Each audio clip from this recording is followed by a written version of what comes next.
그저 찌질한 60대 아저씨인 줄 알았던 성훈. 하지만 날이 갈수록 점점 놀라운 모습들이 드러나는데 도대체 이 사람의 정체는 뭘까요? 사연을 시작하기 전 구독과 좋아요를 눌러주시면 이 이야기를 더 많은 사람들과 공유할 수 있습니다. 그럼 이야기를 시작하도록 하겠습니다.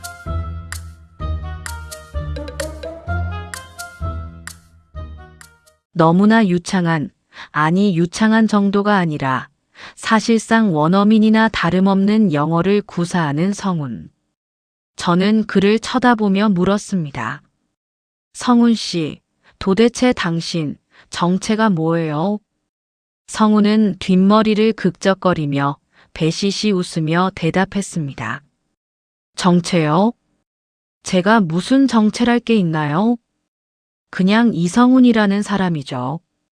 아니, 그게 아니라 어떻게 그렇게 영어를 잘하시느냐고요? 그건 그냥 잘하는 정도가 아니라 사실상 원어민 수준이잖아요. 성훈은 손사래를 치며 너스레를 떨었습니다. 아이고 아닙니다. 원어민은 무슨. 그냥 이공학부 건물이 어디냐고 물어보길래 알려준 것뿐인데. 자, 이러다 강에 늦겠습니다. 어서 가시죠. 성훈은 발걸음을 재촉하며 종종 걸음으로 앞서 나갔습니다. 물어보고 싶은 게 너무 많았지만 그의 말대로 강의 시간에 늦을 것 같아 일단 오늘은 접어두기로 했습니다. 하지만 이게 다가 아니었습니다. 성훈의 유창한 외국어 실력은 그 이후에도 몇 번이나 저를 놀래키곤 했습니다. 이곳 한국대학교에는 외국인 교환 학생들이 많았으니까요. 영어권 국가들뿐만 아니라 일본, 중국, 독일 등등 많은 나라에서 학생들이 유학을 와 공부를 하고 있습니다. 그러다 보니 캠퍼스를 거닐다 보면 외국인 학생들을 심심치 않게 만나게 되죠. 하지만 우리 같은 사람은 외국인들을 보면 본능적으로 피하기 마련입니다. 어차피 상대방 말을 알아듣지도 못할 뿐더러 설령 알아들었다고 해도 하고 싶은 말을 제대로 전달할 수가 없으니까요. 하지만 성훈은 그렇지 않았습니다. 영어뿐만 아니라 중국어, 일본어 등등 여러 나라 말을 자유롭게 구사하며 스스럼 없이 그들과 대화하는 모습을 자주 목격할 수 있었습니다. 그런데 이상하게도 그런 그의 모습이 유독 저에게만 잘 들킨다는 겁니다.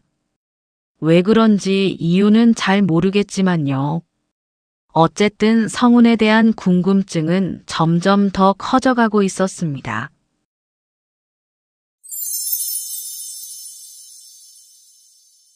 그러던 어느 날, 강의가 끝난 후 지하철 계단을 내려가고 있을 때 성훈이 뒤에서 저를 불렀습니다. 정혜 씨, 혹시 이번 주말에 뭐 하시는지 여쭤봐도 될까요? 주말에 뭐 하냐는 그의 질문에 살짝 긴장이 되었습니다. 혹시 이 남자가 저한테 데이트 신청이라도 하는 건가 싶어서 말이죠. 성훈은 뒷머리를 극적거리며 말을 이었습니다. 민구 아시죠? 최민구. 그 친구가 저한테 낚시를 가자고 하도 졸라대서 말인데요. 우리 둘만 가기는 너무 심심할 것 같아서 혹시나 해서 여쭤보는 겁니다. 휴게실에서 팔씨름을 했던 그날 이후로 민구는 눈에 띄게 성훈을 따라 다니고 있었습니다. 둘의 나이는 1살 차이밖에 안 나는데도 불구하고 꼬박꼬박 형님이라고 부르면서 말입니다. 남자들은 자기보다 강한 사람을 만나면 없었던 충성심도 막 생겨나나 봐요. 그런 민구가 성훈에게 같이 낚시를 가자고 졸라댄 것 같습니다. 저는 잠깐 생각을 해보았습니다. 솔직히 주말에 특별히 할 일이 있었던 것도 아니고 모처럼 바람을 좀 쐬고 싶기도 했습니다. 그리고 상대가 성훈이라고 하니 왠지 더 가고 싶어졌습니다. 하지만 남자 둘에 여자 하나는 뭔가 좀 모양새가 그랬습니다. 그래서 같이 갈 사람이 없을까 고민을 해보았습니다. 친구 오미숙을 생각해 보았지만 남편이 있는 애를 주말에 빼내는 건 아니라고 생각됐습니다. 그때 떠오르는 인물이 하나 있었습니다. 이곳 평생교육원에서 같이 한국사 강의를 듣고 있는 강혜자. 저는 그다지 외향적인 성격도 아니고 사교성이 좋은 편도 아니라서 친구를 쉽게 사귀는 타입은 아니었습니다. 그런데 애자는 그런 저에게 항상 먼저 다가와 말을 건네주었고 간식도 나눠주곤 했습니다. 그렇게 소소한 배려가 쌓이다 보니 어느새 우리는 금세 가까워져 있었습니다. 게다가 애자의 남편은 멀리 외국에서 근무를 하고 있었고 자식들도 다 출가했다고 했습니다. 그러니 주말이라고 해서 특별히 지장이 있을 것 같지는 않았습니다. 저는 조심스럽게 성훈의 질문에 대답했습니다. 저 혼자 따라가는 건 좀 그렇고요. 다른 사람을 한 명 더 데리고 가도 되겠죠? 강혜자라고 아시죠? 우리랑 같이 강의 듣는 그 강혜자요. 성훈은 고개를 끄덕이며 대답했습니다. 물론이죠. 정혜 씨랑 친하신 그분 아닙니까? 그분이라면 저도 환영입니다. 사람이 참 괜찮아 보이던데.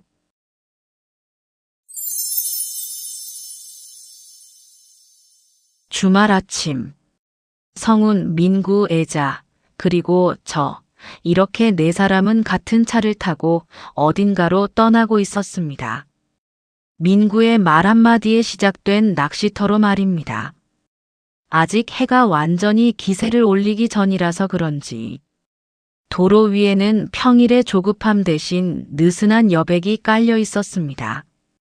민구가 운전대를 잡고 조수석에는 성훈이 그리고 뒷좌석에는 저와 애자가 자리를 잡았습니다.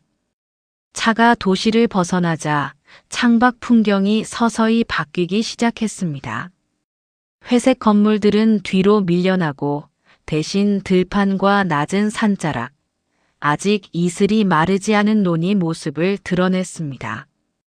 전신주 사이로 햇빛이 부서질 때마다 차 안에 잠깐씩 빛이 스쳐 지나갔고 그때마다 애자는 창밖을 가리키며 감탄을 쏟아냈습니다. 그러는 사이 어느새 우리는 낚시터에 도착해 있었습니다. 2시간을 훌쩍 넘게 달려온 거리였지만 이상하게도 그 시간이 전혀 길게 느껴지지 않았습니다. 창밖 풍경이 바뀌는 걸 구경하고 재미있는 농담을 주고받으며 맛있는 간식을 나눠 먹다 보니 시간은 어느새 우리 몰래 앞서가 있었습니다. 낚시터는 바위가 울퉁불퉁 늘어선 작은 계곡 같은 느낌이었고 발 아래로는 깊은 바다가 출렁이고 있었습니다. 물 위로 햇빛이 반짝이며 잔물결을 만들고 있었습니다. 민구는 낚시 장비를 하나 둘 펼쳐놓으며 마치 전문가라도 된 것처럼 이것저것 아는 체를 하기 시작했습니다. 수심이 어떻고 물길이 어떻고 하면서 말이죠. 그리고는 오늘 우리를 데리고 온 이곳이야말로 낚시하기 가장 좋은 최고의 포인트라며 같은 말을 몇 번이나 반복했습니다. 하지만 그런 와중에도 애자는 휴대폰으로 풍경 사진을 찍느라 정신이 없었습니다. 성훈은 묵묵히 낚싯줄을 정리하며 진지한 얼굴로 바다를 바라보고 있었습니다. 잠시 후 본격적으로 낚시가 시작되었습니다. 정말 민구의 말대로 여기가 포인트였는지 심심치 않게 고기가 걸려왔습니다. 남자 둘은 자기들 낚시를 하랴, 우리 낚싯대에 미끼를 갈아주랴 정신없이 바빴습니다. 하지만 그것도 잠시, 시간이 조금 지나자 입질이 뜸해졌습니다. 그렇게 무료한 시간을 보내고 있을 때 민구가 말했습니다. 아, 그런데 간식이 없네. 아까 차에서 다 먹어버리는 바람에. 내가 마을에 내려가서 간식 좀 사올 테니까 좀 기다리고 계세요. 그 말을 듣자 애자도 가만히 있지 않았습니다. 자기도 같이 갈 거라며 덩달아 자리에서 일어서더니 자연스럽게 민구를 따라갔습니다. 그렇게 낚시터에는 저와 성운, 이렇게 둘만 남게 되었습니다. 둘만 남아있는 이 상황이 너무 어색해 저는 괜히 이런저런 의미 없는 이야기를 꺼내기 시작했습니다. 강의 이야기, 과제 이야기, 사소한 일상 이야기들을 말입니다. 그러다 자연스럽게 화제가 제 친구 오미숙에게로 옮겨갔습니다. 성운 씨, 그때 미숙이 도와준 거 진짜 고마웠어요. 미숙이가 언제 한번 식사라도 대접하고 싶다네요. 성우는 살짝 고개를 흔들며 대답했습니다. 아닙니다. 제가 뭘 했다고 그렇게까지. 그는 잠시 뭔가를 생각하더니 다시 말을 이었습니다. 사람은 서로 돕고 살아야 한다고 생각해요. 나한텐 아주 작은 배려였지만 그게 누군가에겐 큰 도움이 될 수도 있으니까요. 말투는 담담했지만 그 안엔 분명 자신만의 세계관이 담겨 있었습니다. 순간 이 사람이 참 멋있다는 생각이 들었습니다. 꾸며낸 말이 아니라 정말 그렇게 살아온 사람의 말이란 걸 느낄 수 있었으니까요. 그때 성운이 저에게 물어왔습니다. 그런데 이렇게 주말에 혼자 나와도 가족들이 뭐라고 안 하세요? 저는 고개를 갸웃하며 되물었습니다. 가족이요? 저에게 가족은 멀리 미국에서 생활하고 있는 남동생 가족들, 그리고 경기도 어느 곳에서 혼자 생활하고 계시는 엄마가 전부였으니까요.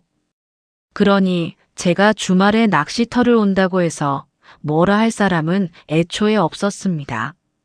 순간 성운의 의도를 알 것 같았습니다. 저에게 남편이나 자식이 없느냐고 묻는 게 틀림없었습니다. 저는 피식 웃으며 대답했습니다. 아, 남편이나 자식이 없냐고 물으신 건가요? 안타깝게도 없답니다. 이래봬도 저 아직 미혼이에요. 제 말에 성운이 살짝 놀란 표정으로 저를 쳐다보았습니다. 뭘 그렇게 놀라세요? 그럼 제가 뭐 남편의 아들, 딸 주렁주렁 달린 유부녀인 줄 아셨어요? 성우는 손사래를 치며 얼버무렸습니다. 아니, 그게 아니라. 저는 그런 성운을 가만히 쳐다보다가 천천히 입을 열었습니다. 뭐, 이 나이에 남자를 한 번도 안 사귀어 봤다면 그건 거짓말이고요. 한때는 결혼까지 생각했던 사람도 있긴 했었죠. 그런데 인연이 아니었는지 결국 헤어지게 되었고 어쩌다 보니 지금까지 이렇게 혼자 살고 있답니다. 저는 말을 하다 말고 그를 획 쳐다보며 물었습니다. 그나저나 성운 씨는 가족 관계가 어떻게 되세요? 저의 갑작스러운 질문에 그는 살짝 당황한 표정을 지었습니다.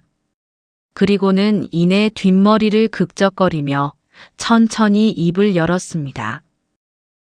저는 아들만 둘 있습니다. 다들 결혼해서 잘 살고 있고요. 그리고 아내와는 오래전에 사별을 했습니다. 아내가 암에 걸렸었거든요. 예상치 못한 대답에 저는 당황하며 급히 사과를 했습니다. 죄송해요. 제가 괜한 걸 물어봐서. 성우는 손사래를 치며 저를 안심시켰습니다. 아닙니다. 이젠 아무렇지도 않습니다. 벌써 20년도 넘은 이야기인데요, 뭐. 그렇게 분위기가 급속도로 어색해졌고 우리 둘은 한동안 아무런 말 없이 바다만 쳐다보고 있었습니다. 그때였습니다. 저의 낚싯대가 세차게 흔들렸습니다. 물고기가 문 것이 틀림없었습니다. 본능적으로 벌떡 일어섰습니다. 그러나 발 아래가 문제였습니다. 울퉁불퉁한 바위 위에서 갑자기 일어서다 보니 발이 제대로 디뎌지지 않았고 중심이 앞으로 쏠려버리고 말았습니다. 그리고 몸이 휘청이며 균형을 잃고 말았죠. 순간 머릿속이 하얘졌습니다. 울퉁불퉁한 바위 위에서 이대로 넘어졌다간 크게 다칠 게 분명했으니까요. 그 순간 성훈이 움직였습니다. 정말 번개 같다는 말이 어울릴 정도로 눈 깜짝할 사이에 그가 저를 붙잡았습니다.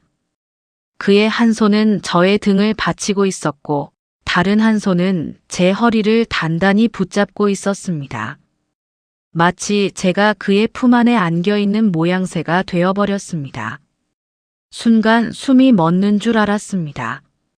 우리 둘 사이가 너무 가까웠으니까요. 그의 숨결이 느껴졌고 눈이 마주쳤습니다. 그 순간 심장이 미친 듯이 뛰기 시작했습니다. 귀까지 뜨거워지는 게 느껴졌고 얼굴이 홍당무처럼 빨개졌다는 걸 스스로도 느낄 수 있었습니다. 당황스러웠습니다. 하지만 좋았습니다. 놀람, 안도, 설렘, 그리고 말로 설명할 수 없는 여러 감정들이 한꺼번에 몰려왔습니다. 그 상태로 몇 초쯤 있었을까? 저만 치서 민구와 애자의 목소리가 들려왔습니다. 성훈 씨, 간식 사왔어요. 라면도 사왔고요. 그들의 목소리가 들림과 동시에 마치 마법이 풀리듯 우리는 급하게 몸을 떼어냈습니다. 분위기는 완전히 깨졌고 평범한 주말의 낚시터로 다시 돌아온 느낌이었습니다. 하지만 제 가슴은 여전히 콩닥콩닥 뛰고 있었죠. 아무 일도 없었던 척 표정 관리를 하려 했지만 마음대로 잘 되지 않았습니다. 성훈 역시 먼 곳을 쳐다보며 연신 헛기침을 해대고 있었습니다. 그날 이후로 우리 넷은 눈에 띄게 가까워졌습니다. 굳이 약속을 잡지 않아도 자연스럽게 함께 움직이게 되었고 서로를 찾는 일이 늘어났습니다. 쉬는 시간만 되면 휴게실에 모여 넷이서 간식을 나눠 먹으며 이런저런 이야기를 나누곤 했죠. 성훈은 여전히 말이 많은 편은 아니었지만 우리가 그의 주변에 모이는 것을 은근히 좋아하는 눈치였습니다.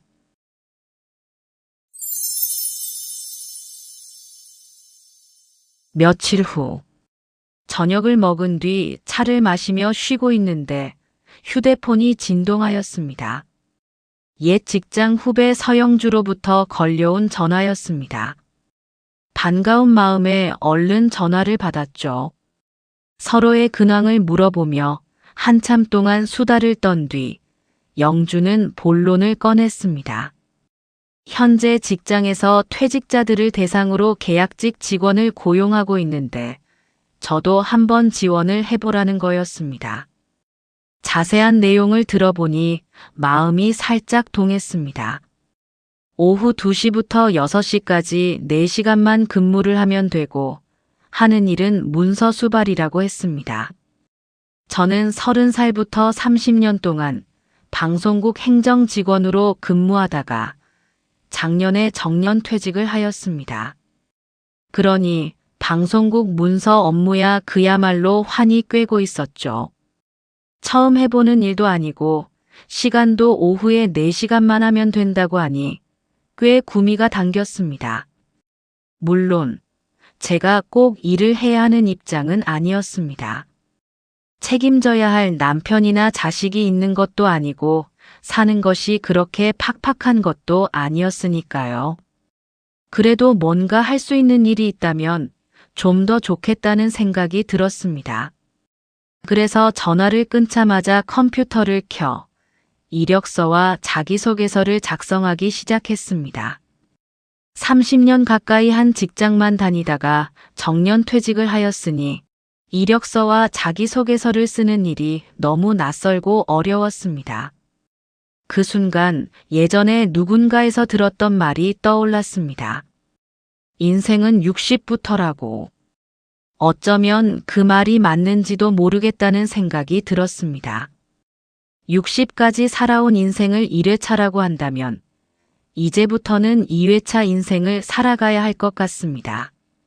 젊었을 때는 넘치는 체력과 반짝이는 총기로 인생을 살았다면 이제부터는 연륜과 노련함으로 살아가면 되니까요.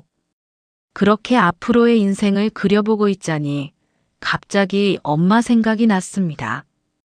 이제 막 60이 넘은 저도 이 세상을 살아간다는 것이 녹록하지 않은데 엄마는 그 긴 세월을 어떻게 살아내셨을까 하는 생각이 들었던 겁니다. 저는 휴대폰을 들어 엄마에게 전화를 걸었습니다. 그동안 피곤하다는 핑계로 또는 바쁘다는 핑계로 안부 전화도 제대로 못했거든요. 엄마는 경기도 외곽에서 혼자 지내고 계십니다. 원래는 아버지와 함께 전원 생활을 만끽하시며 노후를 보내고 계셨었지만 몇 해 전 아버지가 돌아가신 뒤로는 지금은 혼자 생활하고 계십니다. 이제 몇 년만 더 있으면 90이 되는 연세였기에 시골 생활을 청산하고 서울로 올라와 같이 살자고 몇 번이나 권했지만 엄마는 아버지와의 추억이 그대로 간직된 그 집에서 여생을 보내기를 원했습니다. 그나마 다행이라면 엄마는 연세에 비해 아직도 꽤 정정하다는 겁니다. 허리도 꼿꼿하시고 무릎도 튼튼하셔서 그 연세에 아직도 동네 뒷산 정도는 매일 오르락내리락 하실 만큼 건강하시니까요. 그런데 오늘은 뭔가 이상했습니다. 엄마의 목소리에 힘이 하나도 없었습니다. 말로는 감기 기운이 있어서 그렇다고 했지만 뭔가 느낌이 싸늘했습니다. 저는 전화를 끊고 곧바로 택시를 불렀습니다. 이곳에서 엄마가 사는 곳까지는 거의 10만 원 정도의 택시비가 나오지만 지금은 그깟 택시비가 문제가 아니었습니다. 엄마의 목소리에서 느껴지는 불길한 기운이 저를 불안하게 만들었기 때문입니다.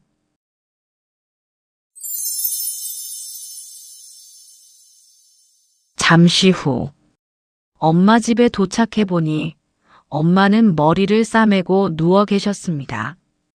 마지막으로 본 게 한 달 전인데 그 사이에 얼굴도 많이 수척해졌고 뭔가 느낌이 좋지 않았습니다. 엄마, 도대체 어디가 어떻게 아프신 거예요?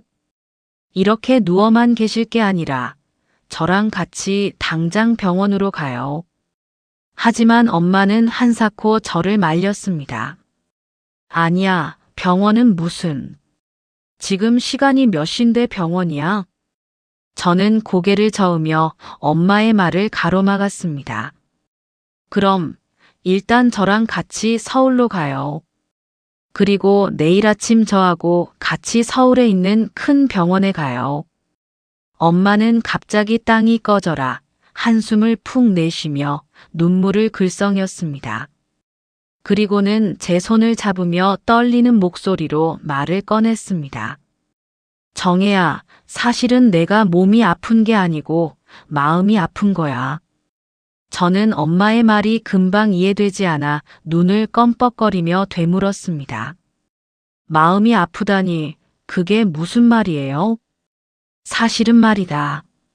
엄마가 먼 곳을 쳐다보며 천천히 이야기를 시작했습니다.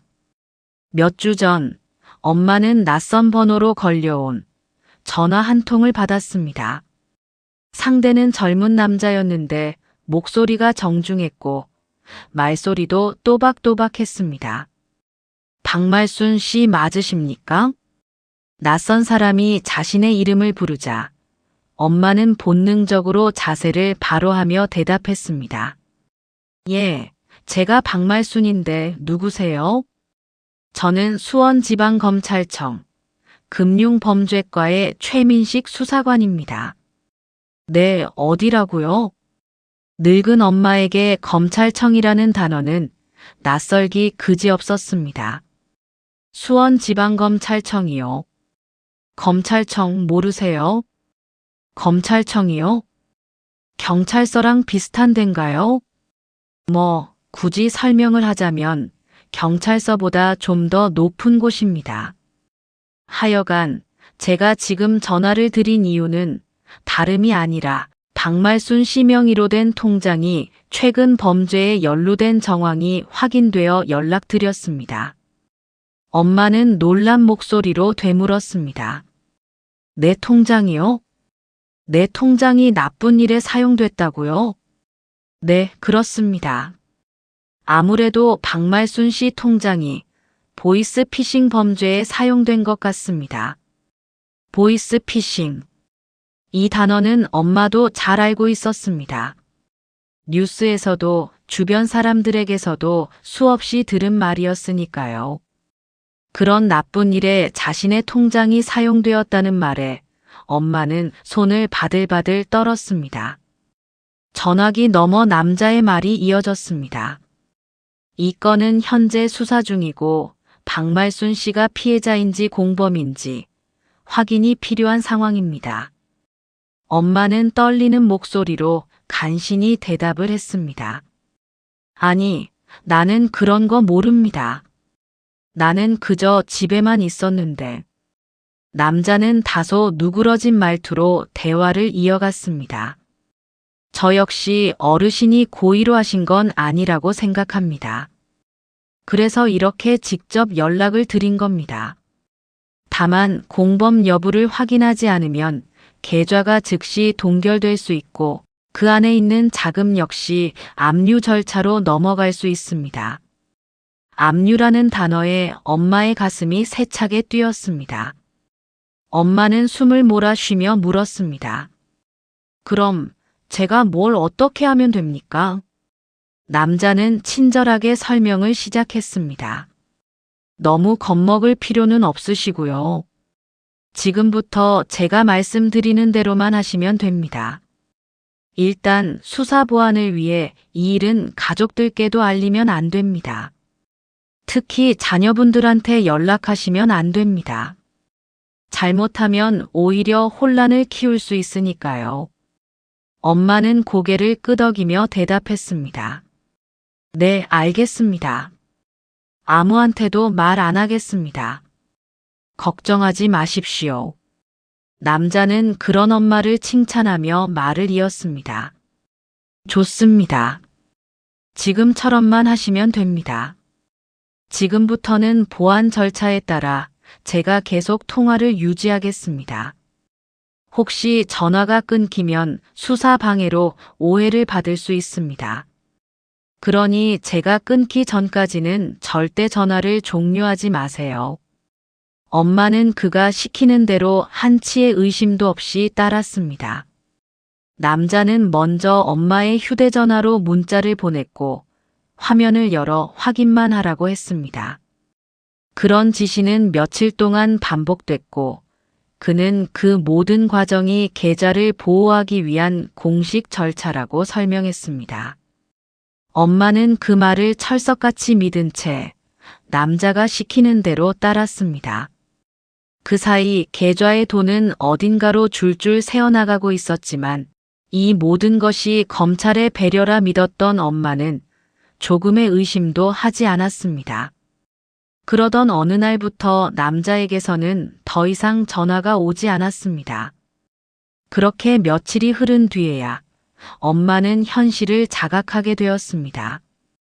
자신이 보이스 피싱범에게 철저히 속았다는 것을 말입니다. 하지만 이미 정신을 차렸을 때는 가지고 있던 모든 현금이 사라진 후였습니다. 경찰에 신고를 해놓기는 했지만 아직은 이렇다 할 소식이 없다고 했습니다. 이야기를 마친 엄마는 가슴을 치며 울었습니다. 아버지가 남겨놓은 유산을 그렇게 허망하게 잃어버린 자신을 책망하며 늙으면 죽어야지라는 말을 되풀이했습니다. 저는 간신히 엄마를 달래 일단 서울로 모셔왔습니다. 이럴 때일수록 누군가 옆에서 돌봐줘야 하니까요.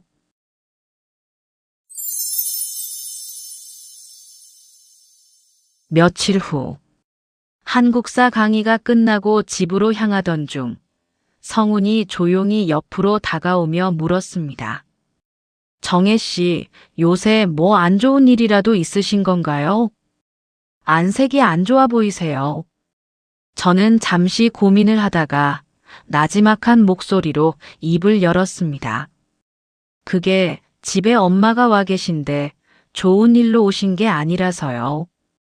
막상 말을 꺼내놓고 보니 갑자기 아무나 붙잡고 이야기가 하고 싶어졌습니다. 상대방이 그 누가 되었든 속 시원히 마음속 이야기를 털어놓고 싶어진 겁니다. 성훈 씨, 괜찮으시면 저기 카페에 가서 제 이야기 좀 들어주실래요? 성훈은 고개를 끄덕이며 대답했습니다. 그러시죠. 안 될 게 뭐 있겠습니까? 정혜 씨 이야기라면 밤을 새서라도 들어드릴 테니 무슨 이야기든 마음껏 하십시오. 잠시 후 우리는 근처 카페에 자리를 잡았고 저는 그동안 엄마에게 일어났던 일을 성훈에게 털어놓기 시작했습니다.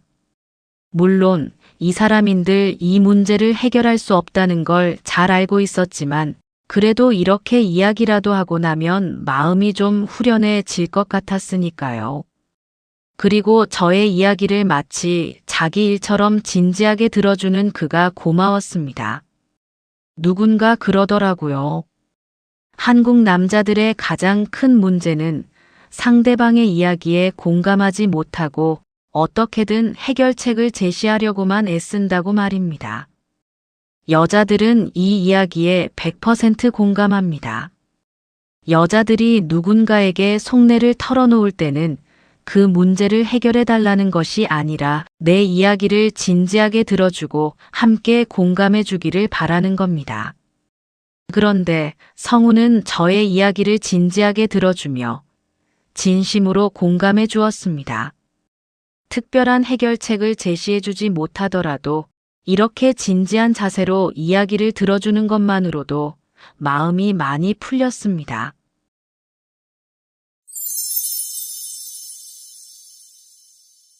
그날 저녁, 엄마와 함께 저녁을 챙겨 먹고 차를 마시고 있을 때였습니다. 성훈에게서 전화가 걸려왔습니다. 여보세요, 저 이성훈입니다. 정혜 씨, 실례가 안 된다면 잠깐 뵐 수 있을까요? 제가 긴히 드릴 말씀이 있습니다. 전해드릴 것도 있고. 갑작스런 그의 전화가 살짝 당황스럽긴 했지만 일단은 무슨 이야기인지 들어보고 싶었습니다. 아, 네, 그러시군요. 그런데 제가 어디로 가야 하죠? 성훈은 저에게 장소를 정하라고 했습니다. 제가 정혜 씨 계신 곳 근처로 가겠습니다. 카페도 좋고 공원도 좋고 하여간 정혜 씨가 편하신 곳으로 장소를 정해주시면 거기로 가겠습니다. 저는 집 근처 카페로 약속 장소를 정해주었습니다. 그리고 잠시 뒤 우리는 약속한 카페에서 만났습니다. 저는 자리에 앉자마자 물었습니다. 그런데 무슨 할 말이 있길래 갑자기 저를 보자고 하신 거예요?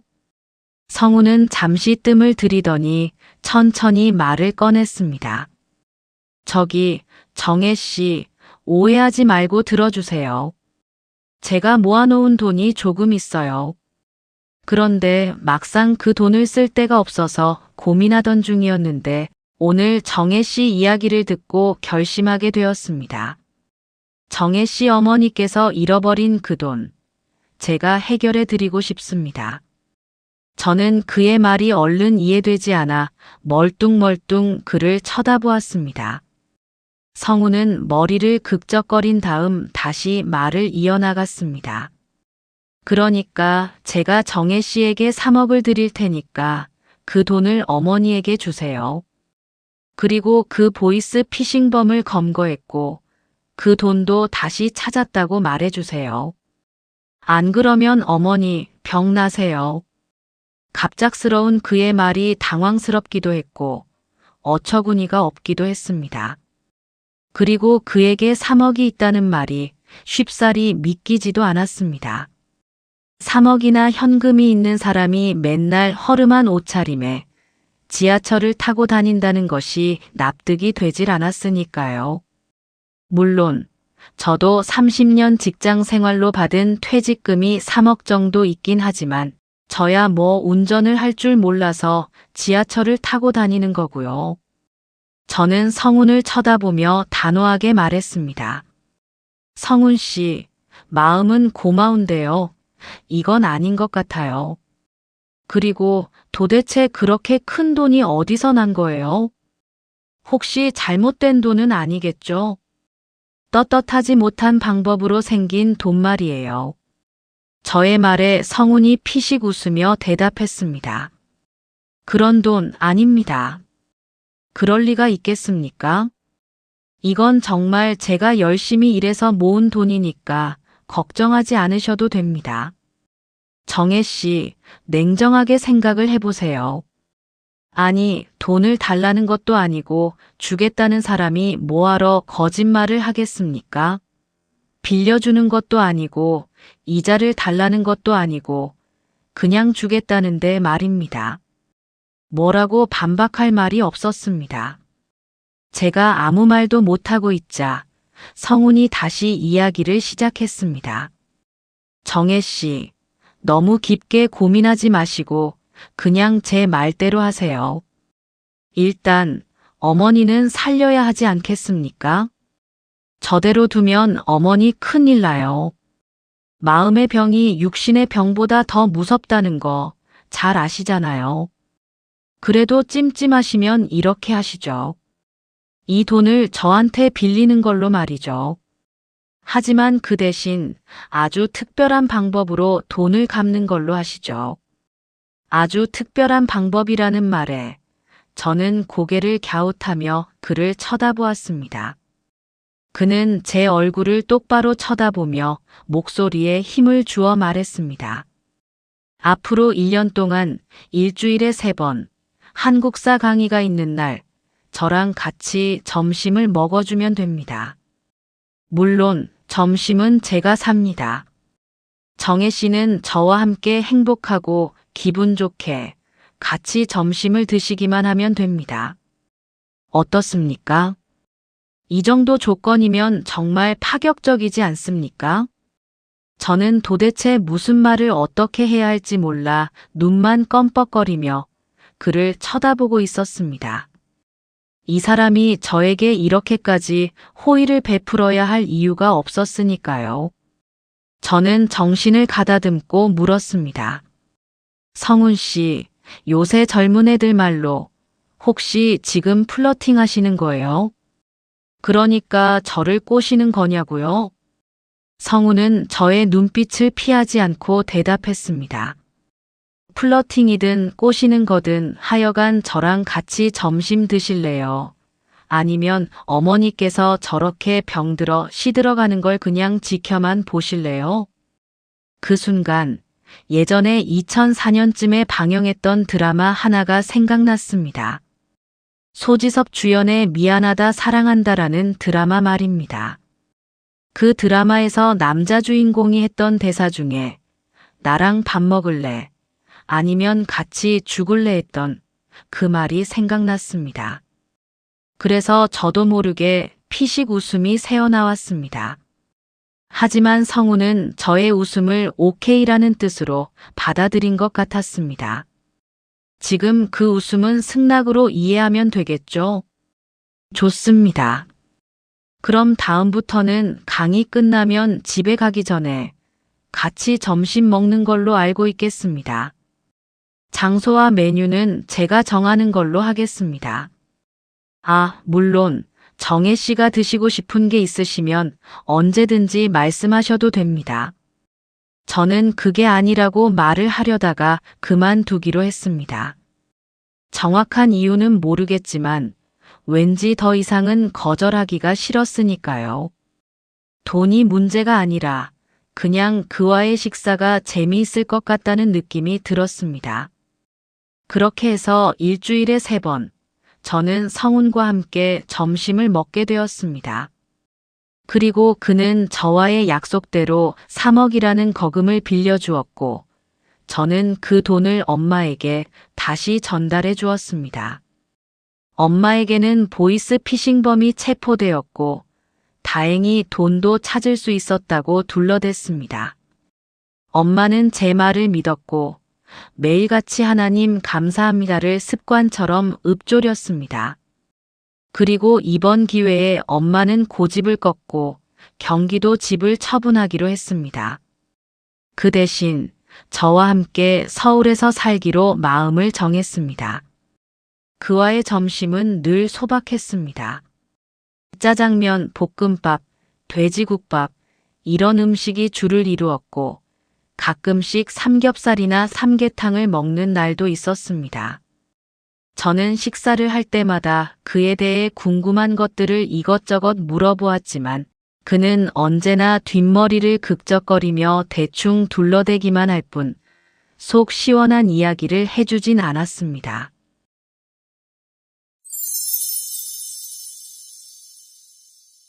어느 날, 그날도 성훈과 점심을 먹은 뒤 저는 지하철로 발걸음을 옮겼습니다.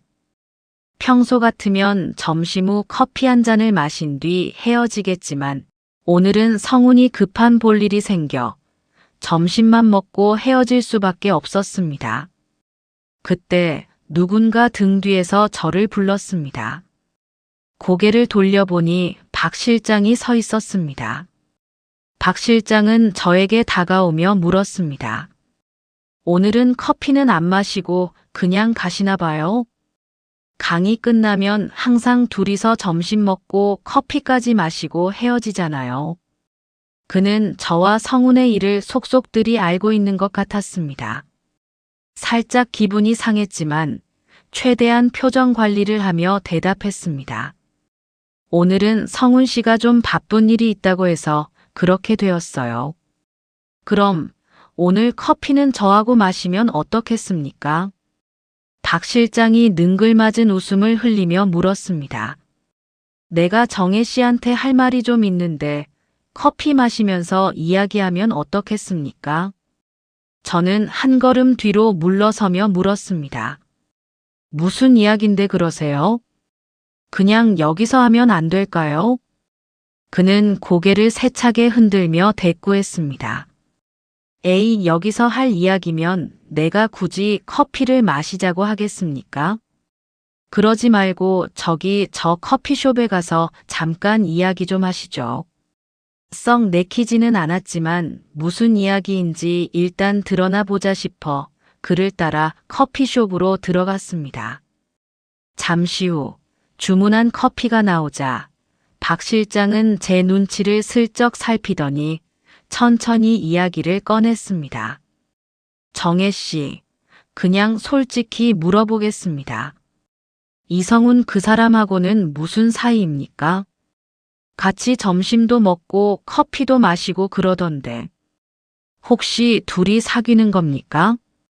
저는 커피잔을 들다 말고 퉁명스럽게 대답했습니다. 그런데 박 실장님이 그게 왜 궁금하신 거죠? 우리가 어떤 관계든 그게 박 실장님과 무슨 상관입니까? 아니, 그게 아니라 그는 겸연쩍은 표정을 지으며 제 말에 대꾸했습니다. 아니, 솔직히 이성훈 그 사람 볼 게 뭐 있습니까?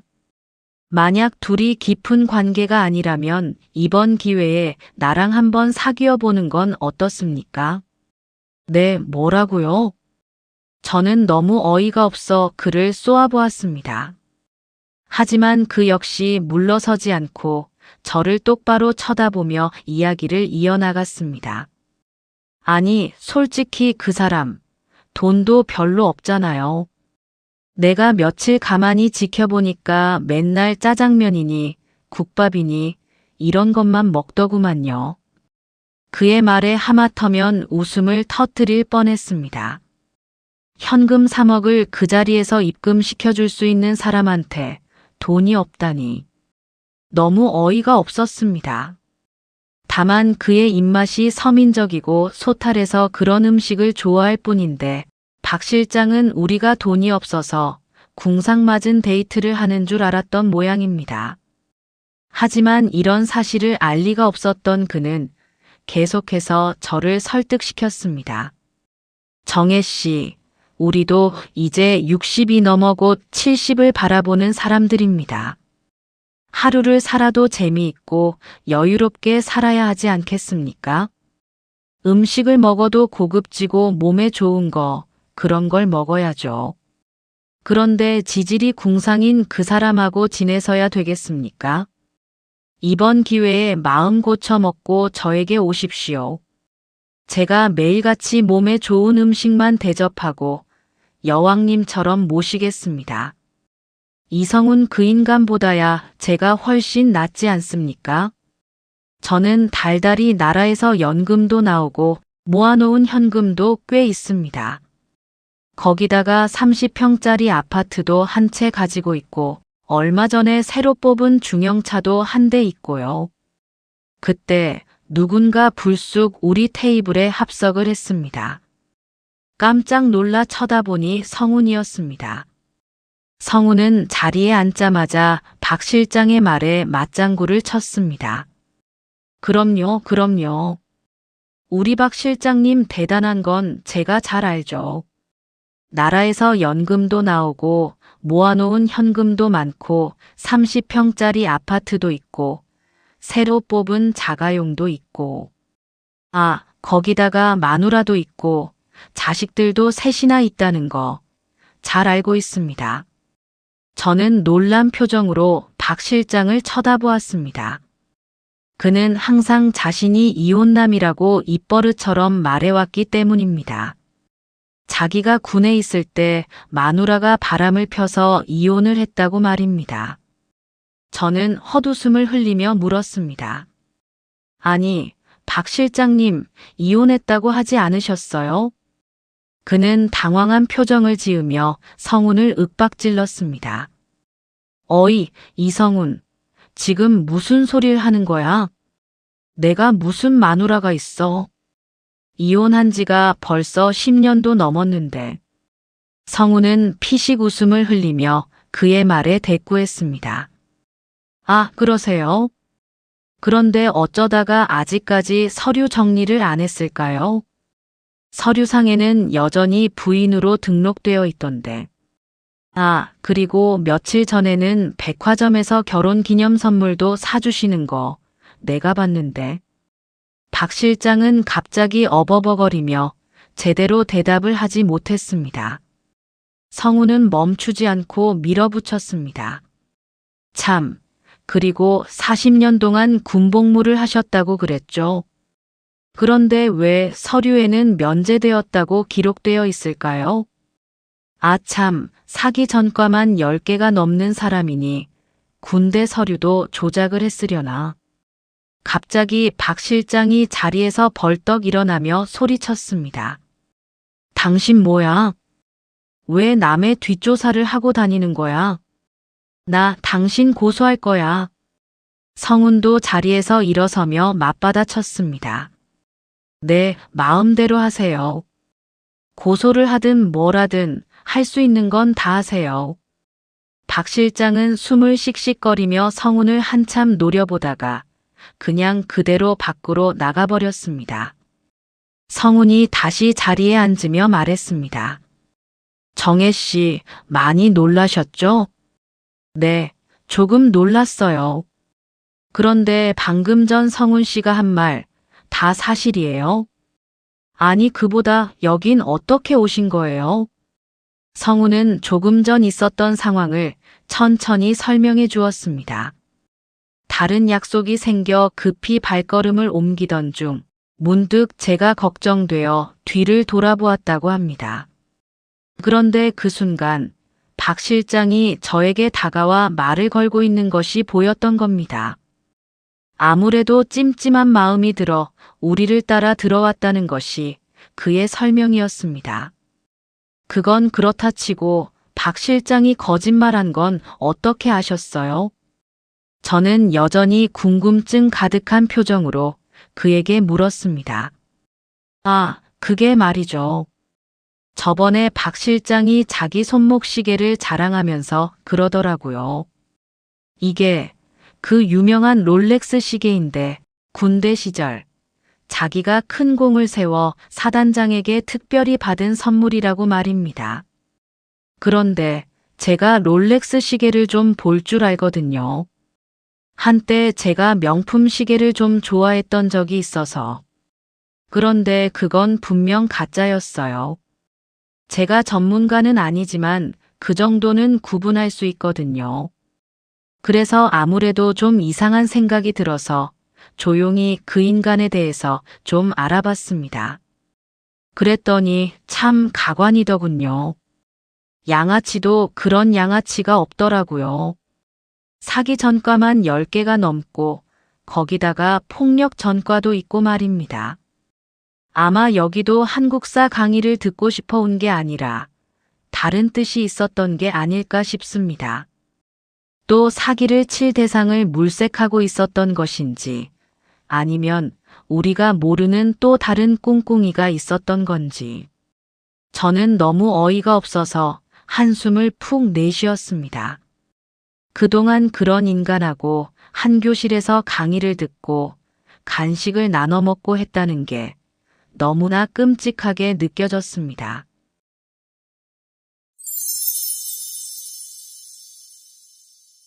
이틀 후 아침, 강의가 시작되었지만 박 실장, 그러니까 박만식과 그의 절친 오태수가 출석을 하지 않았습니다. 그리고 그날 이후로 우리는 더 이상 그들을 볼 수 없었습니다.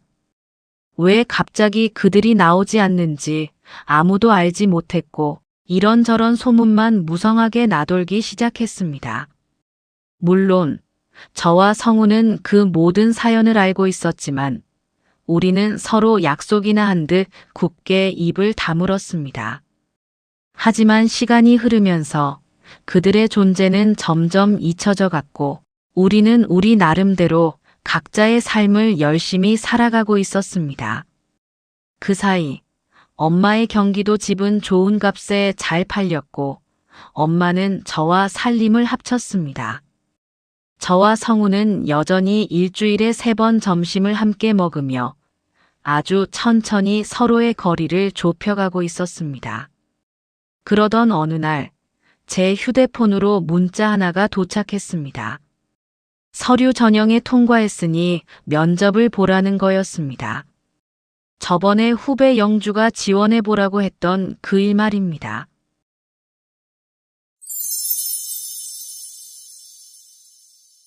며칠 후 면접장 대기실에 들어서자 익숙한 얼굴들이 여기저기 눈에 띄었습니다.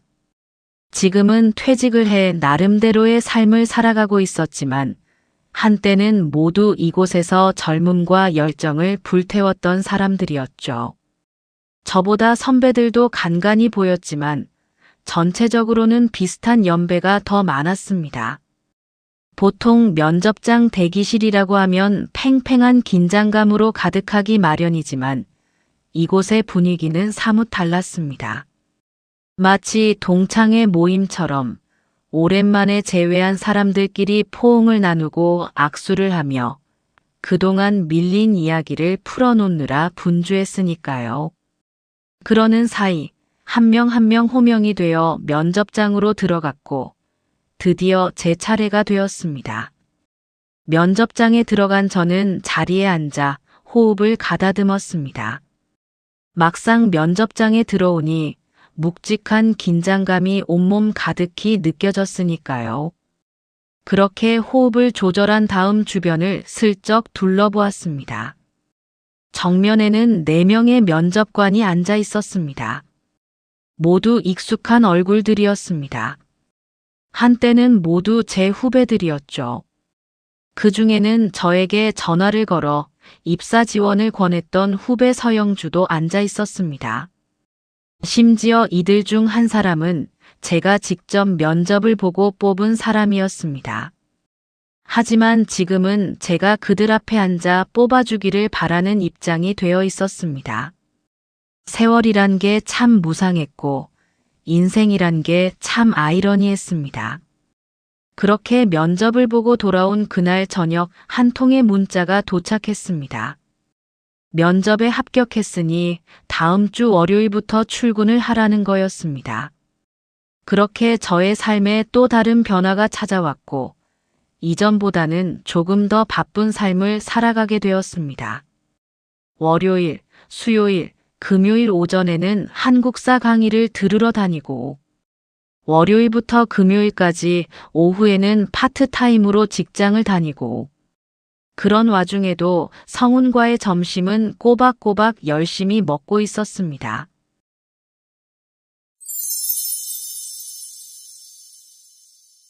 그러던 어느 날, 직장에 출근을 해보니 엄청난 일이 저를 기다리고 있었습니다. 며칠, 아니 어쩌면 몇 주 동안 해야 할 일일 수도 있었죠. 제가 해야 할 일은 오래된 비디오 테이프를 폐기하는 일이었습니다. 그 비디오 테이프는 예전에 방송을 녹화하면서 사용했던 것들이었습니다. 예전에는 지금처럼 디지털 카메라로 방송을 제작한 것이 아니라 10kg이 훌쩍 넘는 대형 카메라를 어깨에 메고 작업하던 시절이 있었습니다. 그리고 그 카메라 속에는 남자 어른 손바닥보다 더 큰 비디오 테이프가 들어갔습니다. 그 테이프의 방송이 녹화되는 거였죠. 하지만 이제 세월이 바뀌어 더 이상 그런 테이프는 필요 없게 되었고, 결국 이렇게 폐기 작업을 거치게 되는 거죠. 물론 이것들을 제가 직접 폐기하는 건 아니고 전문 폐기업체가 와서 수거해 갈 수 있도록 사전 작업을 하는 것이었습니다. 정해진 박스에 비디오 테이프를 차곡차곡 넣어서 깔끔하게 테이핑하는 것이 제가 할 일이었죠. 창고에는 셀 수도 없이 많은 양의 비디오 테이프가 쌓여 있었고, 한쪽 구석에는 그것들을 재생시킬 수 있는 VCR들이 설치되어 있었습니다. 산더미 같은 비디오 테이프에 놀라기도 했지만, 그와 동시에 VCR을 보는 순간 반가운 마음도 들었습니다. 요즘 젊은 사람들에겐 구석기 시대 유물 정도로 생각되겠지만, 저에겐 참 많은 추억을 떠올리게 해주는 물건이었으니까요. 소매를 걷어붙인 다음 본격적으로 일을 시작했습니다. 비디오 테이프는 드라마, 뉴스, 예능 등등 각 분야별로 분류되어 있었습니다. 그중 드라마 테이프에는 유난히 반가운 제목들이 많았습니다. 사랑이 뭐길래, 그대 그리고 나, 야망의 전설 등등 한 시대를 풍미했던 드라마 제목들이 그 시대의 추억들을 마구마구 소환하고 있었습니다. 그렇게 땀을 뻘뻘 흘리며 작업에 열중하고 있을 때 누군가 작업실 안으로 들어왔습니다. 서영주였습니다. 저에게 전화를 걸어 입사 지원을 권했던, 그리고 직접 면접을 봤던 그 후배 말입니다. 영주는 현재 이곳의 부장으로 재직하고 있습니다. 적어도 이곳에서만큼은 저의 생사여 탈권을 쥐고 있는 결정권자라고 할 수 있죠. 아이고, 선배님 고생 많으시죠? 이것 좀 드시고 하세요. 그녀의 손에는 시원한 음료가 들려 있었습니다. 이 나이에 땀을 뻘뻘 흘리며 일하는 제 모습이 안타까웠던 모양입니다. 아이고, 뭐 이런 걸 다. 잘 마실게. 아니, 잘 마시겠습니다. 습관적으로 반말이 튀어나왔지만 재빨리 존댓말로 고쳤습니다. 영주도 뭔가 어색했는지 저에게 얼른 음료수를 건네준 뒤 쉬엄쉬엄 하라는 말만 남긴 채 밖으로 나가버렸습니다. 저는 잠시 의자에 앉아 음료수를 마시며 주변을 둘러보았습니다. 그러던 중 어느 비디오 테이프에 시선이 꽂혔습니다. 테이프에는 수재민 성금모금이라는 제목이 적혀 있었습니다. 예전에는 태풍 피해로 수재민이 발생하면 전국적으로 그들을 돕기 위한 모금 활동이 활발히 벌어졌었고, 방송국에서도 적극적으로 성금을 모으곤 했었죠. 저는 갑자기 호기심이 생겨 테이프를 VCR에 넣고 재생시켰습니다. 혹시나 하는 불안한 마음도 있었지만 다행히 VCR은 잘 작동되었습니다. 화면 속에는 남녀 아나운서가 모금함 옆에 서서 이런저런 말들을 하고 있었고 많은 사람들이 줄을 서서 차례차례로 모금함에 돈봉투를 집어넣는 장면이 재생되고 있었습니다. 요즘 사람들은 너무나 생소하겠지만 우리 때는 이따금씩 방송을 통해 볼 수 있었던 장면이었죠. 그 모습을 보고 있자니 옛 추억이 새록새록 떠올랐습니다. 잠시 후 화면이 바뀌면서 해외에서 성금을 보내준 사람들을 소개하기 시작했습니다. 보내준 사람의 사진과 함께 누가 얼마를 보냈는지를 알려주었습니다. 옛날이나 지금이나 한국 사람들의 애국심은 정말 대단하구나 하는 생각을 하며 그 장면을 물끄러미 지켜보고 있었습니다. 그러다가 어느 순간 저는 자리에서 벌떡 일어났습니다. 해외에서 성금을 보낸 사람 중에 이성훈이라는 이름이 있었거든요. 동명이인인가 하고 생각했지만 사진 속 그 인물은 틀림없이 제가 알고 있는 그 이성훈이 맞았습니다. 지금보다는 훨씬 젊은 모습이긴 했지만 몇 번을 보고 또 봐도 그 이성훈이 분명했습니다. 그런데 더 놀라운 것은 그의 사진 밑에 적혀 있는 타이틀이었습니다. 미국 변호사 이성훈. 변호사라니. 이게 도대체 뭐가 어떻게 된 건지 어안이 벙벙했습니다. 하지만 그게 끝이 아니었습니다.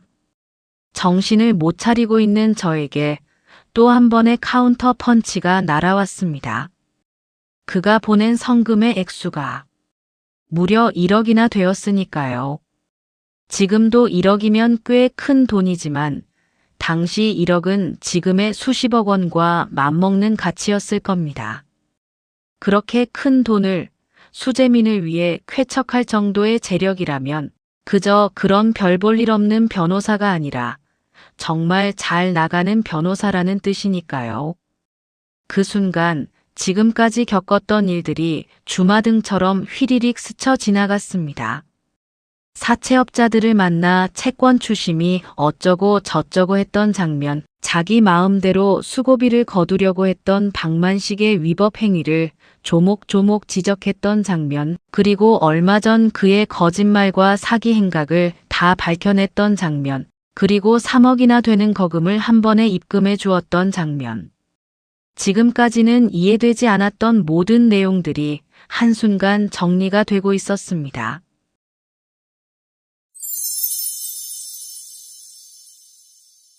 그날 저녁, 저는 집으로 돌아오자마자 컴퓨터부터 켰습니다.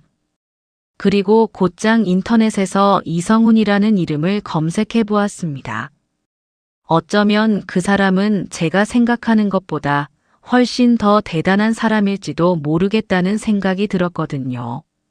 하지만 대한민국에는 이성훈이라는 이름을 가진 사람이 꽤 많았습니다. 연예인, 기업 대표, 운동선수 등등 같은 이름을 가진 사람들이 쭉 나열되었습니다. 하지만 잠시 후 그들 중에서 제가 아는 얼굴 하나가 포착되었습니다. 틀림없이 제가 알고 있는 그 이성훈이었습니다. 2대8 가르마를 타고 깔끔한 정장을 입고 있었지만 분명 그 이성훈이 맞았습니다. 그리고 사진 밑에 적힌 타이틀이 다시 한번 저를 놀라게 만들었습니다. 법무법인 태산의 대표 변호사. 법무법인 태산이라고 하면 국내에서 세 손가락 안에 꼽히는 초대형 로펌입니다. 저는 곧바로 법무법인 태산을 검색해 보았습니다.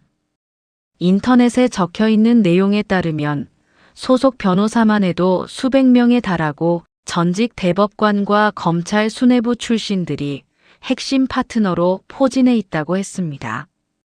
게다가 1년 매출이 거의 1조에 달한다고 적혀 있더군요. 대표의 연봉 또한 거의 100억에 육박한다고 했습니다. 1조 100억. 현실과는 너무나 동떨어진 숫자들에 정신이 몽롱했습니다. 저는 곧바로 그 회사의 홈페이지를 찾아 들어갔습니다. 그리고 대표 변호사의 정보를 클릭했습니다. 순간 저의 입에서 나지막한 신음이 새어나왔습니다. 대표 변호사는 틀림없는 성운이었습니다. 2대8 가르마에 깔끔한 정장만 빼면 내가 아는 그 성운이 틀림없었습니다. 머릿속이 너무 혼란스러웠습니다. 눈으로 보고서도 도무지 믿기지가 않았습니다. 혹시 쌍둥이인가 생각도 해보았지만 아무리 쌍둥이라고 해도 이름까지 같지는 않을 테니까요. 혼란스러운 마음을 억지로 진정시키며 대표 양력을 살펴보았습니다. 그곳에는 이렇게 적혀 있었습니다. 법무법인 태산의 대표 변호사 이성우는 대한민국에서 서울대 법대를 졸업한 뒤 변호사 시험에 합격하여 한국 변호사 자격을 취득하였습니다. 이후 국내 주요 사건들을 수행하며 실무 경험을 축적한 뒤 국제 법무 분야에서의 전문성을 강화하기 위해 미국으로 건너갔습니다. 미국 체류 기간 중 미국 변호사협회 인증 로스쿨에서 수학하였으며 뉴욕주 변호사 시험에 합격하여 미국 변호사 자격을 취득하게 되었습니다. 이후 뉴욕을 중심으로 한 글로벌 법률 시장에서 다년간 변호사로 활동하며 국제 변호사로서의 경험을 풍성하게 축적하게 되었습니다. 장기간의 미국 내 변호사 활동을 마친 뒤 귀국한 그는 한국에서 변호사 사무실을 개업하고 본격적으로 국제 분쟁 및 해외 거래 자문 분야에 진출하였습니다. 그 결과 현재 법무법인 태산은 초대형 종합 로펌으로 자리매김하게 되었습니다. 그러나 이성운 대표는 여기에 머물러 있지 않았습니다. 그는 회사 내부의 무료 변론 전담팀을 구성하여 수익성과 무관하게 사회적 약자들을 도와오고 있습니다. 생활고로 인해 법률 서비스 접근 자체가 어려운 사람들, 부당해고를 당했지만 제대로 된 법적 조언 한번 받아보지 못한 노동자들, 대기업이나 거대 권력 앞에서 억울함을 호소할 창구조차 없는 개인들을 그는 결코 외면하지 않았습니다. 법무법인 태산은 연간 순이익 중 10%를 공익 법률 활동과 무료 변론에 배정하고 있습니다. 내용을 읽어가다 보니 가슴이 따뜻해졌습니다. 그래서 그렇게 늘 바빴구나 하는 생각이 들었습니다.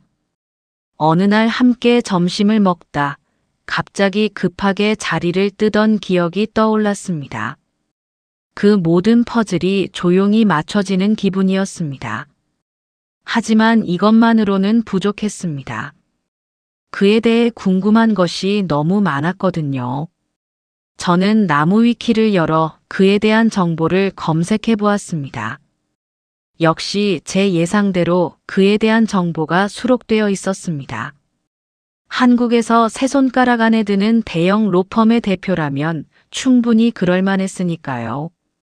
그에 대한 정보를 한 줄 한 줄 읽어가던 중 특히 눈에 띄는 내용이 있었습니다. 그의 군복무와 관련된 내용이었습니다. 저는 당연히 그가 군복무를 하지 않았을 것이라 생각했습니다. 한국과 미국에서까지 변호사로 활동했던 그가 군대를 갔다 왔을 거라고는 상상이 되지 않았으니까요. 하지만 예상과는 달리 군복무를 했다는 사실에 살짝 놀랬습니다. 그것도 그냥 군대가 아니라 최정예 요원들로 구성된 대한민국 남자라면 이름만 대면 알만한 그런 곳에서 군복무를 했다는 것입니다. 서울대 법대에 재학 중이던 성우는 1980년 말 현역으로 군에 입대했다고 합니다. 그는 공부만 잘한 것이 아니라 어릴 때부터 온갖 운동과 무술을 수련해온 그야말로 문무를 겸비한 인물이었습니다. 그리고 이러한 그의 역량은 신병훈련 과정에서 곧바로 드러났습니다. 체력과 사격 등등 여러 분야에서 두각을 나타낸 그는 훈련소 수료를 앞두고 특전사 선발 절차에 자원 지원했으며 선발 과정을 거쳐 이등병 신분으로 특전사 교육대로 이동하게 되었습니다. 그리고 공수 기초훈련 및 특수전 기초과정을 이수한 뒤 특전사 예하부대에 배치되었습니다. 그리고 1981년 특전사령부 직속 대테러 전담부대 창설이 추진되면서 내부 선발을 통해 해당 부대로 차출되었습니다. 그리고 또 하나의 사실을 알게 되었습니다. 그는 유튜브에서 몸짱 아저씨라는 별명으로 활동하며 나름의 인지도를 쌓은 인물이었어요. 50대 이상 중장년층을 대상으로 운동 방법을 소개하고 직접 운동하는 모습을 촬영해 꾸준히 영상을 올리고 있었던 겁니다. 호기심에 영상 링크를 눌렀습니다. 화면에 등장한 그의 몸은 도저히 60대라고 믿기 어려울 만큼 잘 단련되어 있었습니다. 특히 80kg이 넘는 체중에도 불구하고 턱걸이 40개를 거뜬히 해냈습니다. 그것도 완벽한 정자세로 말입니다. 가벼운 체중도 아닌데 한 동작도 흐트러짐 없이 끝까지 턱걸이 40개를 해내는 모습에 저절로 감탄이 흘러나왔습니다. 이제야 모든 궁금증이 하나씩 풀리기 시작했습니다. 젊은 사채업자 3명과 붙어도 전혀 밀리지 않았던 그 엄청난 힘이 어디서 나온 건지를 말입니다.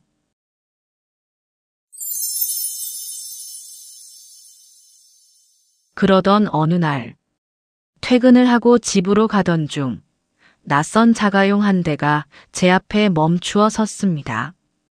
그리고는 이제 막 30이 되었을까 말까 해 보이는 젊은 남자 한 명이 차에서 내렸습니다. 그는 제 앞으로 걸어오더니 갑자기 허리를 90도로 숙여 정중하게 인사를 했습니다. 갑작스러운 상황에 놀라 그저 멍하니 서 있는 저에게 그가 먼저 말을 꺼냈습니다. 안녕하십니까? 처음 뵙겠습니다. 저는 이성훈 씨의 아들 이정민이라고 합니다. 성훈의 아들이라는 말에 살짝 긴장이 풀렸습니다. 그러고 보니 눈매와 콧대가 성훈을 많이 닮은 것 같았습니다. 저는 호흡을 가다듬으며 조용히 물었습니다. 그런데 성훈 씨 아들이 저를 왜 찾아온 거죠? 그는 다시 한번 공손히 허리를 숙이며 대답했습니다. 제가 여사님께 꼭 드리고 싶은 말씀이 있는데 잠깐 시간을 좀 내주실 수 있으신지.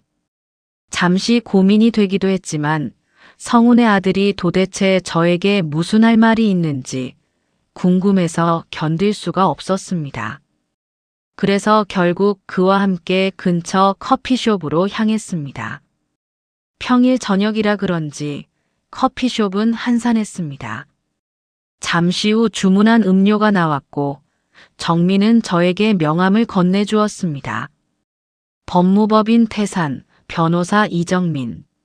성훈의 아들 역시 변호사였습니다. 저는 명함을 보며 물었습니다. 아버지 회사에서 일하시는군요. 그는 살짝 당황한 표정으로 말했습니다. 어떻게 아셨어요? 아버지께서는 당신이 어떤 일을 하시는지 말한 적이 없다고 하셨는데.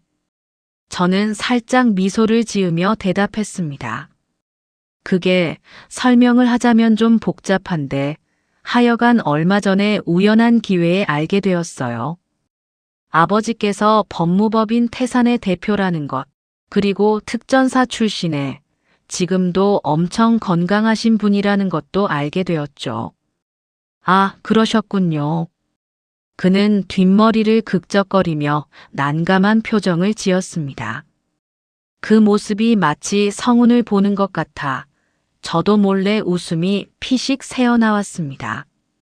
그런데 궁금한 게 있는데 그렇게 똑똑하신 아버지께서 왜 굳이 한국사 강의를 들으시는 거예요? 학교 다닐 때 공부도 엄청 잘하셨을 거 아니에요. 그는 또다시 뒷머리를 극적거리며 천천히 입을 열었습니다. 말을 하기 전 잠깐 뜸을 들이는 것까지 성훈을 그대로 닮아 있었습니다. 제가 알기로 아버지는 국영수나 과학 분야는 아주 잘하셨지만 그 외 과목은 별 관심이 없으셨다고 하더라고요. 그냥 시험 칠 때만 벼락치기로 공부해서 점수만 관리하는 방식이었죠. 그런데 연세가 드시면서 제대로 한국사를 공부해보고 싶으셨나 봐요. 그래서 지금처럼 강의를 들으러 다니시게 된 거죠. 이제야 자기는 한국사를 잘 모른다고 자기소개 시간에 그가 했던 말이 이해가 되었습니다. 그건 거짓말이 아니라 진심이었던 거죠. 그건 그렇고 저한테 할 말이 있다고 그러지 않으셨어요? 저의 말에 정민은 컵을 만지작거리며 한참 동안 뜸을 들였습니다. 마침내 그가 천천히 입을 열었습니다. 여사님, 제가 이런 말씀을 드리는 게 맞는 건지 아닌지 사실 저도 잘 모르겠습니다. 하지만 동생은 아직 어리고 제가 장남이다 보니 가만히 있을 수만은 없었습니다. 저는 아무 말 없이 그의 말을 듣고 있었습니다. 어머니가 돌아가신 뒤로 아버지는 그냥 멈춰 계셨어요. 물론 자신의 일은 철저하게 잘 해오시고 계시지만 자신의 삶은 돌보지를 않으셨습니다. 어머니가 돌아가신 후로 아버지의 웃는 얼굴을 본 적이 거의 없었으니까요. 그는 말을 잇다가 잠시 시선을 떨구었습니다. 그런데 여사님을 만나신 뒤로 달라졌습니다. 늘 그늘져 있었던 아버지의 얼굴에 웃음이 다시 돌아왔거든요. 그리고 늘 과묵하기만 하셨던 아버지였지만 최근에는 말수도 눈에 띄게 많아지셨어요. 오늘 강의실에서 어떤 강의를 들었고 친구분들하고는 어떤 대화를 나누었는지 마치 어린아이처럼 그날 있었던 이야기를 시시콜콜 다 이야기하십니다. 특히 여사님과 있었던 일을 가장 많이 이야기하세요. 오늘은 뭘 먹었는지, 무슨 대화를 나누었는지 말입니다. 여사님 이야기를 하실 때면 아버지 얼굴에서 빛이 나는 것 같아요. 잠시 침묵이 흘렀습니다. 이런 상황에서 어떻게 반응을 해야 할지 몰라 난처하기만 했습니다. 그는 숨을 한번 깊게 들이마시고는 다시 이야기를 시작했습니다. 하지만 아버지는 그 자리에서 더 나아가질 못하세요. 아무래도 부담이 크신 것 같아요. 연세도 주변 시선도 다 부담이겠죠. 그리고 돌아가신 어머니에 대한 미안함도 클 것으로 생각됩니다. 저 역시 어머니를 생각하면 마음이 아픕니다. 그렇다고 해서 아버지가 이렇게 혼자 늙어가시는 걸 계속 지켜보는 게 맞는 건지 모르겠습니다. 그는 제 쪽으로 시선을 옮겼습니다. 망설임 속에서도 그 눈빛만큼은 분명했습니다. 여사님, 부탁드립니다.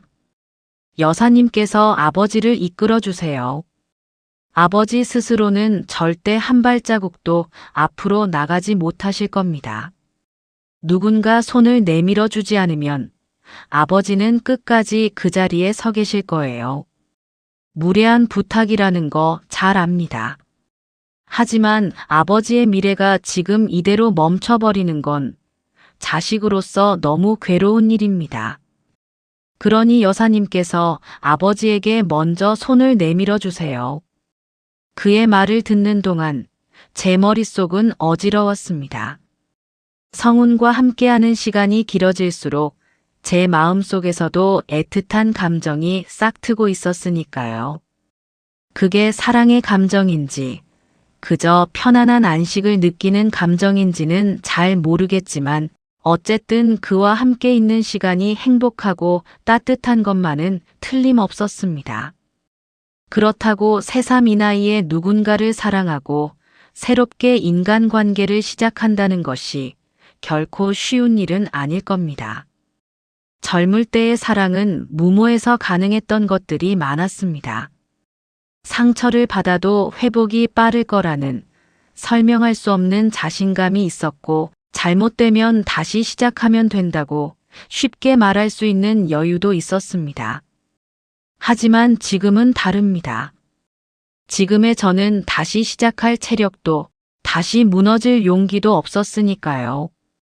누군가를 사랑한다는 것은 행복을 얻는 만큼, 그만큼 책임도 져야 한다는 것을 너무 잘 알고 있기 때문입니다.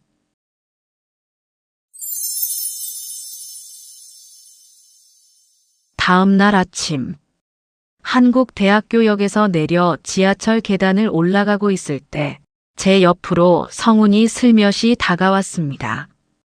평소 같으면 아는 척을 하며 다정하게 인사를 건넸을 텐데 오늘은 웬일인지 제 눈치만 슬슬 살피고 있었습니다. 아마 어제 아들 정민에게 모든 이야기를 들은 것 같습니다. 제가 자신의 정체를 다 알게 되었다는 걸 말입니다.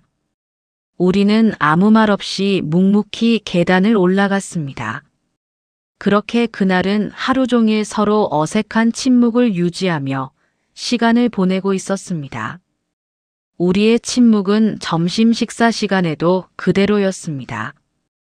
일주일에 3번 함께 점심을 먹자고 약속을 했으니 함께 밥은 먹었지만 서로가 무슨 말을 해야 할지 몰라 무거운 침묵 속에서 불편하기 그지없는 식사를 해야만 했습니다. 점심을 먹은 우리는 조용히 지하철 계단을 내려가고 있었습니다. 제가 먼저 내려가고 성우는 그 뒤에서 묵묵히 저를 따라오고 있었죠. 그렇게 계단을 내려가다가 제가 문득 뒤를 돌아보았습니다. 성우는 움찔하며 걸음을 멈추었습니다. 저는 조용히 그의 손을 잡아 제 옆으로 이끌었습니다. 그리고 나지막한 목소리로 그에게 말했습니다. 저 이제 지하철 계단 힘들어요. 다음부터는 당신 차로 저 좀 태워주세요. 성훈의 눈이 동그래지며 미세하게 떨렸습니다. 저는 한마디를 덧붙였습니다. 그리고 우리 이제 짜장면, 국밥, 그런 거 말고 비싸고 맛있는 요리도 가끔 먹어요. 성우는 저의 손을 덥석 잡으며 말했습니다. 그래요, 그렇게 해요. 이제부턴 그렇게 할게요.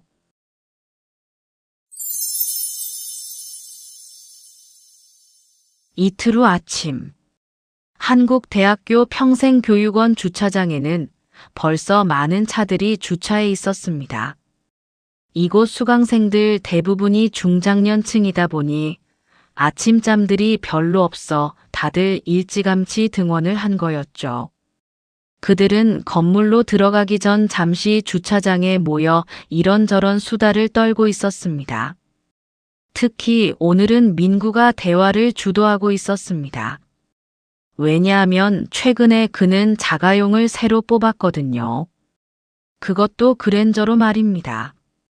모두들 그가 타고 온 그랜저 자가용 주변에 모여 부러운 눈으로 구경을 하고 있었습니다. 민구는 어깨에 잔뜩 힘을 주면서 새 차에 대해서 이런저런 설명을 하고 있었습니다. 이게 말이야, 계기판이 전부 다 디지털로 바뀌었더라고. 게다가 하이브리드라 조용한 건 말할 것도 없고 파워도 좋아, 승차감도 끝내줘. 5천만 원 정도 줬는데 역시 돈값을 하더라고. 그때였습니다. 낮고 묵직한 소리가 그들 앞으로 다가왔습니다. 모두들 무의식적으로 고개를 돌렸습니다. 주차장 입구 쪽에서 검은색 세단 한 대가 미끄러지듯 들어오고 있었습니다. 그때 누군가 중얼거렸습니다. 저거 제네시스 지구공 아냐? 1억 8천만 원, 국산차 중에서는 제일 비싸다는 그 차 말이야. 그의 말에 모두들 술렁거리기 시작했습니다. 잠시 후 차량이 멈추어 섰고 앞좌석에서 기사가 내렸습니다. 그리고는 조용히 차 뒤쪽으로 돌아가 뒷좌석 문을 열었습니다. 그 순간 주변의 모든 사람들 입에서 탄성이 튀어나왔습니다. 차에서 내린 것은 저와 성훈이었으니까요.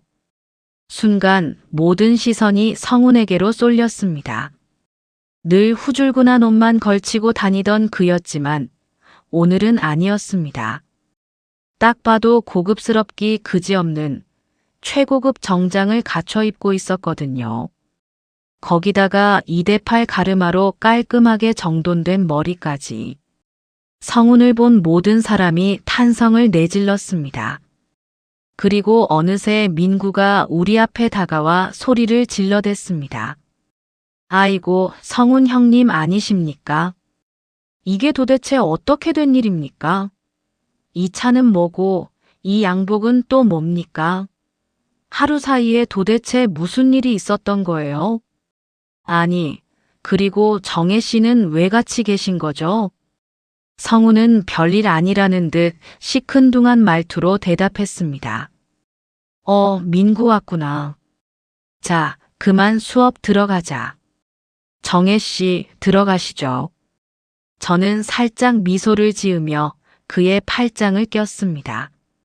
모두들 눈을 휘둥그렇게 뜨며 우리를 쳐다보았습니다.